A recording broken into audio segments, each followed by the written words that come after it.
Hello दोस्तों, आप सभी का अपने ही यूट्यूब चैनल मैथमेटिक्स का जादूगर में स्वागत है। आज हम आपको सिखाने वाले हैं रेशनल नंबर्स पार्ट 4, जिसमें आपको हम सिखाएंगे एग्जिस्टेंस ऑफ एडिटिव आइडेंटिटी। हाँ जी हाँ, आज हम आपको सिखाएंगे एडिटिव आइडेंटिटी क्या होती है, बहुत ही आसान तरीके से। तो आप वीडियो में लास्ट तक बने रहिएगा। अगर आप मेरे चैनल पर नए हैं तो आप सब्सक्राइब कर लीजिएगा और वीडियो लास्ट तक देखिएगा। अगर आपको अच्छा लगेगा तो लाइक कमेंट शेयर कर दीजिएगा। तो चलिए शुरुआत करते हैं। जैसे यहाँ पर डेफिनेशन अगर इसकी देखी जाए तो इसका लिखा हुआ है existence of additive identity. Existence का मतलब होता है कोई चीज किस चीज में एग्जिस्ट हो रही है, अप्लाई हो पा रही है नहीं, यानी उस चीज का अस्तित्व है कि नहीं, इस चीज के बारे में हम सीखेंगे। तो जैसे कि यहाँ पर लिखा हुआ है डेफिनेशन कि if P upon Q is a rational number, अगर पी अपॉन क्यू एक कोई रेशनल नंबर हो, देन देयर एग्जिस्ट, तब वो एग्जिस्ट करता है। रेशनल नंबर्स, वो रेशनल नंबर एग्जिस्ट करता है। जैसे कि जीरो दिया गया यहाँ पर जीरो, ठीक है, तो नंबर एग्जिस्ट करता है सच दैट, इस प्रकार से कि पी अपान क्यू प्लस जीरो, यानी पी अपान क्यू में जीरो जोड़ दिया जाए तो भी कोई फर्क नहीं पड़ने वाला है, पी अपान क्यू आएगा, या जीरो में पी अपान क्यू जोड़ दें तो भी कोई फर्क नहीं पड़ने वाला है, पी अपान क्यू ही आएगा। इतनी बात आप समझ पा रहे होंगे। यहाँ पी अपान क्यू में प्लस जीरो किया गया है तो पी अपान क्यू आया है, यहाँ जीरो में प्लस पी अपान क्यू किया गया तो भी जी पी अपान क्यू ही आ रहा है, यानी कोई मतलब फर्क नहीं पड़ रहा है जीरो को ऐड करने पर। तो व्हेयर लिखा हुआ है, where P and Q R integer, जहां पर पी और क्यू जो नंबर दिख रहे हैं, ये पी और क्यू क्या है, इंटीजर्स है दोस्तों। And Q not equal to zero, Q का मान जीरो नहीं हो सकता, बस इतनी बात को ध्यान देना है। अभी हम इसको बहुत ही अपनी भाषा में सरल तरीके से आपको समझाएंगे। अभी देखिए फिर लिखा हुआ है here the number zero is called additive identity. यहाँ पर जो जीरो है, इसी जीरो को कहा जाता है एडिटिव आइडेंटिटी। जी हाँ दोस्तों, एडिटिव आइडेंटिटी की बात ही हम कर रहे हैं। तो एडिटिव आइडेंटिटी अगर आपसे कोई पूछे तो आप बता देना जीरो एडिटिव आइडेंटिटी कहलाती है। क्यों कहा जाता है? क्योंकि दोस्तों जीरो को किसी भी नंबर में आप ऐड करेंगे कोई भी फर्क नहीं पड़ने वाला।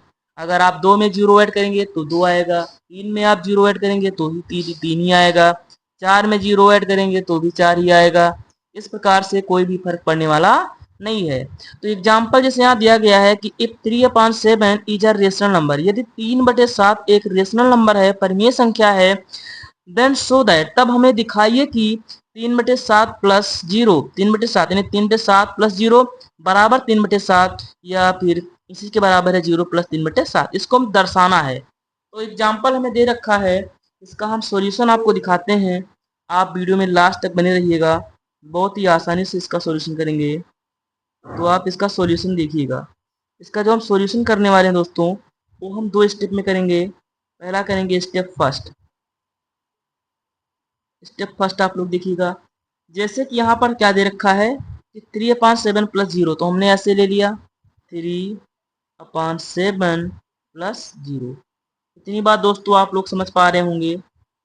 अब देखिए यहाँ पर क्या है, डिनोमिनेटर, ये क्या है, रेशनल नंबर है, ये प्लस जीरो ऐड कर रहे हैं, तो हमें क्या करना पड़ेगा कि डिनोमिनेटर को क्या करना पड़ेगा, सेम करना पड़ेगा। तो यहाँ जब एलसीएम लेंगे तो ये 3/7 रहेगा, ये 3/7 रहेगा, प्लस जीरो के बटे में भी 7 होना चाहिए, तो जीरो के बटे में भी 7 हो जाएगा। अब 7 से जीरो को मल्टीप्लाई करेंगे तो जीरो ही आएगा। अब देखिए डिनोमिनेटर क्या हो गए दोस्तों, सेम हो गए, तो डिनोमिनेटर को एक बार लिखेंगे और न्यूमरेटर्स क्या हो जाएंगे, ऐड हो जाएंगे, 3+0। तो दोस्तों यहाँ पर अगर आप देखिएगा अच्छे से, तो यहाँ पर क्या दिख रहा है, 3+0 अगर ऐड करेंगे तो ये हो गया 3/7। इतनी बात आपको समझ में आ रही होगी, इतनी बात समझ में आ रही होगी। ये स्टेप फर्स्ट था। अब हम अगला करेंगे स्टेप सेकंड। स्टेप सेकंड को आप देखिएगा अच्छे से। स्टेप सेकंड भी इसी प्रकार से देखिए, 3/7 प्लस जीरो बराबर, तो हमने ये प्रूव कर दिया कि 3/7 होता है। लेकिन अब हमें लेना है क्या, जीरो प्लस 3/7, ये जीरो प्लस 3/7 है। अब हमें इसको प्रूव करना है कि ये 3/7 के बराबर है कि नहीं है। तो स्टेप सेकंड देखिएगा, इसमें कैसे क्या करेंगे। तो सेम चीज यहाँ पर भी होगा, क्योंकि हमें डिनोमिनेटर क्या है इसका, हम कुछ नहीं तो 1 लिख सकते एक प्रकार से।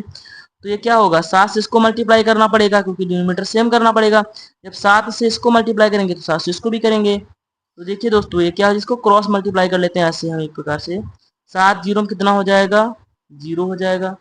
प्लस 1 प्लस 3 कितना हो जाएगा, 3 हो जाएगा। और बटे में यहाँ भी 7 रहेगा, बटे में यहाँ भी 7 रहेगा। इतनी बात आप समझ पा रहे होंगे।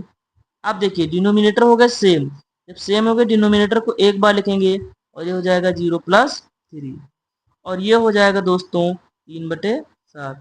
यहाँ पर हम देख पा रहे हैं कि 3/7 यहाँ भी है, 3/7 यहाँ है। यानी कहने का मतलब यहाँ पर ये है कि 3 ये वाला जैसे 3/7 प्लस 0 बराबर भी 3/7 होता है और 0 प्लस 3/7 बराबर भी 3/7 होता है। इस प्रकार से दोस्तों हम इसको समझ सकते हैं कि यहाँ पर कोई भी फर्क पड़ने वाला नहीं, यदि हम किसी नंबर में 0 ऐड कर पा रहे हैं तो इसी को बोलते हैं एडिटिव आइडेंटिटी। तो एडिटिव आइडेंटिटी हमारी 0 हो जाएगी। अगला जैसे हमने एग्जांपल ले लिया यहाँ पर छोटा सा, जैसे मान लीजिए यहाँ लिखा है 2/5। अब इसका बताओ हमें एडिटिव आइडेंटिटी क्या होगी। तो दोस्तों एडिटिव आइडेंटिटी क्या होगी, इसमें हम बताइए क्या जोड़ दें कि कोई फर्क ना पड़े। यहाँ पर हम क्या जोड़ दें कि 2/5 ही आ जाए, आप ही बताइए। तो आप ही कहेंगे यहाँ पर कुछ नहीं, 0 जोड़ दीजिए। 0 जोड़ देंगे तो 2/5 ही तो आएगा। इस प्रकार से एडिटिव आइडेंटिटी क्या हो जाएगी, 0। इतनी बात समझ में आ रही होगी। अगला एग्जाम्पल अगर देखा जाए, जैसे 4 है तो 4 में हम क्या जोड़ दें कि 4 ही आ जाए। 4 भी क्या है, रेशनल नंबर है, क्यों, क्योंकि 4 के बटे में हम 1 लिख सकते हैं। तो पी अपान क्यू के फॉर्म में हो गया ना। तो 4 भी क्या है दोस्तों, एक रेशनल नंबर है।